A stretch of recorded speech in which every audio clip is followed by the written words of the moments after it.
pasahe sa LRT Line 1, kasado na ngayong araw. Pero ayon sa DOTR, mas mababa ito kumpara sa pinanukala ng Light Rail Manila Corporation. Kaya naman alamin natin ang opinyon ng mga commuters sa usaping ito sa ulat ni Gab Villegas. Live, Gab? Dayan, kanya-kanya ng diskarte ang mga commuter kung paano nila pagkakasahin ang kanilang budget matapos sa maging epektibo simula ngayong araw ang taas pasahe sa LRT Line 1.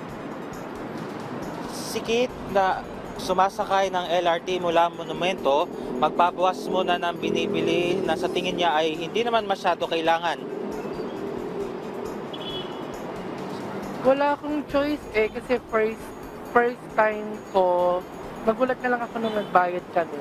May price increase nga daw po sa pamasahe. Simula ngayong araw, 55 pesos na ang pamasahe mula Dr. Santos Station hanggang dito sa FPJ Station para sa mga bumibili ng single journey ticket at 52 pesos naman para sa mga mayroong stored value card.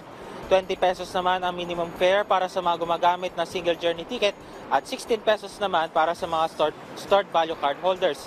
Ang nasabing rate increase ay mas mababa kumpara sa ipinanukala ng Light Rail Manila Corporation.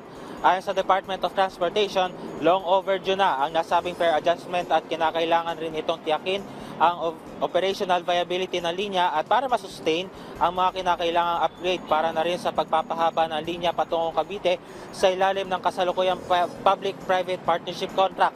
At dayan sa mga oras na ito ay tuloy-tuloy lamang yung pagpasok ng mga pasahero sa LRT FPJ Station at sa mga oras na ito ay nararanasan yung pagbigat ng daloy ng mga sasakyan pagkalagpas ng FPJ Avenue kung kayo ay papunta ng Balintawak o kaya ng Monumento.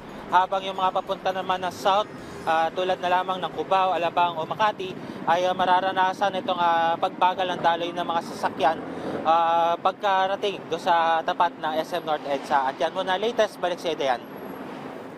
Maraming salamat, Gab Villegas.